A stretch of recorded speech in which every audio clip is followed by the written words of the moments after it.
kind of a common theme of the Phoenix Suns, at least in the last month and a half, 2 months. Now we have to kind of look forward to whoever we play out of Golden State and the Los Angeles Clippers.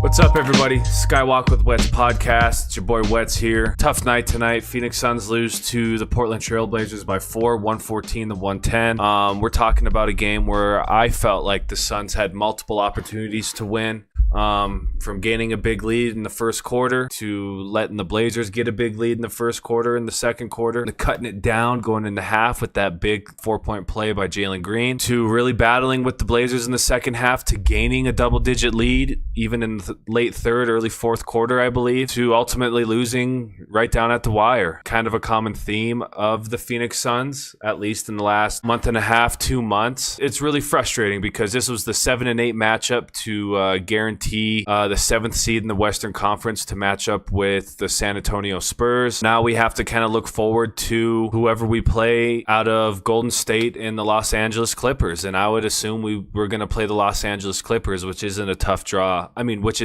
isn't an easy draw in any way. So yeah, tonight was frustrating. I mean, guys like Jalen Green had a big game. Devin Booker had an okay game. Dylan Brooks had a good game, but he had a technical foul. I think it was about in the third quarter. I think fourth quarter to get his fourth or fifth foul, but he ends up fouling out down the stretch. Devin Booker caught his fourth foul pretty early, I would say, in the third quarter. He had to sit a little bit in the third, but it was just a tough one, man, because the Blazers shot the crap out of the ball. Denny had like 41, 7, 12, couple blocks. Just had an amazing game, but they had dudes. They had dudes step up. They had Kamara hit 2 threes, Denny hit 3 threes, Drew hit 4 threes, Scoot hit 1. Jeremy Grant hit like 4 corner threes that just crushed my soul every time they went in, and they were just money. Shaden Sharp had 2 threes. Matisse Thybulle, I didn't know he was still in the league. All due respect, great player, especially defensively. He's a dog, but just they shot the crap out of the ball. Whereas for us, Jalen Green had 35 points on 14 for 29 shooting. Book had 22 points on 7 for 17 shooting. Dylan Brooks had 20 points on 6 for 10 shooting. It was tough. And I think part of the reason of that is, obviously we didn't have Grayson Allen. I feel like he would have helped us out a lot this game. I think all of this is a result of the injuries we've battled all year and the lack of chemistry kind of the core of our team has had in terms of Brooks, Green, Book, Mark Williams, Jordan Goodwin, Royce, Oso, Colin Gillespie, and obviously I think it's just all a result of that. And the reason why I say that is when we look at the season, Jalen Green isn't playing at the beginning of the year. Everyone else is for the most part pretty healthy. Then when Jalen Green comes back, Devin Booker kind of gets hurt and it's Jalen Green. And actually, I don't even know if Dylan Brooks and Jalen Green really played much until like a week or so ago. So put it into that kind of perspective,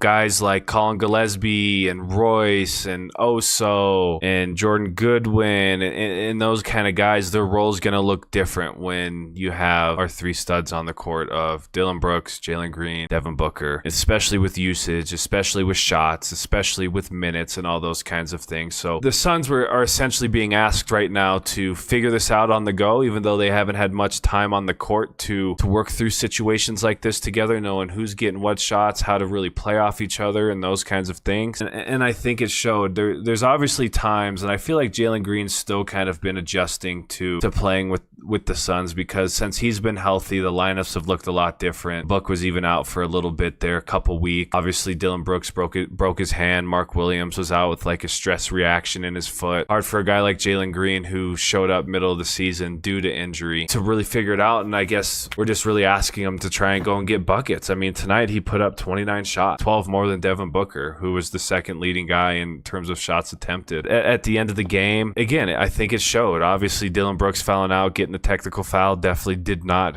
help, but just some of the decisions that Jalen Green and maybe even Devin Booker at times made it. Sometimes I felt like they were rushed and we didn't need to be pressing as much. They obviously probably know something I don't, or I'm not really seeing, but there was a time where I think Portland cut it down to 4 and Jalen Green comes down with like 15 seconds on the shot clock and he tries to put a shot up at the rim and it just gets pinned up against the rim. They go down and they go score. We're up 2 and it's a tight game. It was already a tight game before that, but it was things like that where it's like, let's try and get the most out of the shot clock, get a better shot, get a better look. let Devin Booker touch it. But then there at the end of the game, we're down 2. Devin Booker has the ball. I personally think he should have tried to get a shot for himself. I know he probably tried, but I would like him getting to his midi, rising up and knocking it down, or at least getting the shot attempted. But he drove down the lane line, got some help coming off of Jalen Green's guy. Jalen Green lifts, gets a good look from 3 to potentially go up by 1 point, misses it. They go down, dunk the ball. As time's expiring, we lose by 4. And so it's definitely frustrating, but I think it's just hard. It's hard for the fans, obviously. We want to win that. We want to get the 7th seed. We want to get the highest seed possible. It's hard for the Suns as a team to really try and figure this out on the go, especially when you're putting different kind of guys in. You're saying, okay, we're finally as healthy as we could possibly be right now. Brooks, Book, Green, Mark Williams, Goodwin, you guys kind of figured out. And then now we have, Colin Gillespie coming off the bench who essentially started most of the year. We only got 20 minutes tonight. And when we think about that, like Colin Gillespie was a big part of the Suns' spike in terms of success or like middle of the season. And now his role looks a little different. His expectation looks a little different. He only had 5 points tonight, 1 for 4 shooting. Royce only had 7. Oso only had 3. Ryan Dunn only played 9 minutes, had 2 points. But Brooks had 37 minutes, Goodwin 29, Mark Williams 22, Devin Booker 38, Jalen Green 39, Oso 23, Royce 24, and then Colin 20. So, it's tough. But at the end of the day, now we look forward to Friday. We're playing for the 8th spot to go play the Thunder. And potentially, I think this could be a blessing in disguise.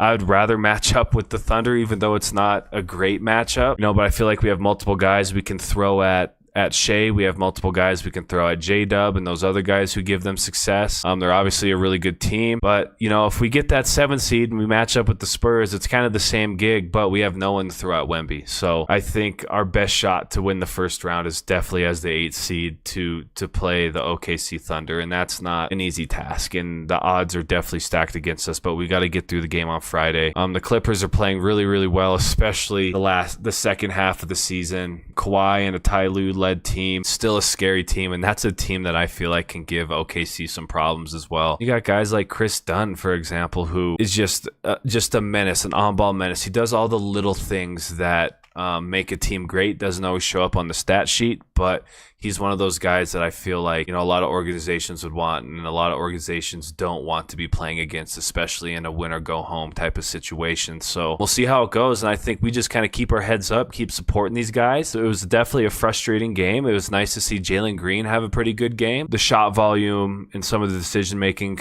it hurts. And again, like Devin Booker didn't have a bad game either, but I'd really just like to try and see him take a game over, especially there at the end, and take that last shot. But you can't really blame him. He got Jalen a pretty good look. So we'll see what happens, man. I think we just got to stay positive, dude. It is frustrating. It's been a frustrating month and a half, 2 months, man. But at the end of the day, we still have an opportunity to make the playoffs, something that nobody thought we could do, especially the experts. And so we just got to hope for the best, and hopefully we get the Warriors. I feel like we could beat the crap out of the Warriors. The Clippers, we could definitely beat the Clippers, but they're a really good team, and they're way better than a play-in team. I feel like they're playing way better than their record shows. They just had a really bad start to the year. So anyways, Skywalking Wetz podcast. If you've made it this far, please like and subscribe. Let me know what you think. Check out my Twitter. I'm on Twitter talking about all this stuff too. We'll see what happens. Pray for us, but keep our heads up. We still have an opportunity to make the playoffs, and I think that's a big win. At the end of the day, adversity is good for a team, especially in the long term, especially for a team like the Suns. So appreciate y'all. Love y'all.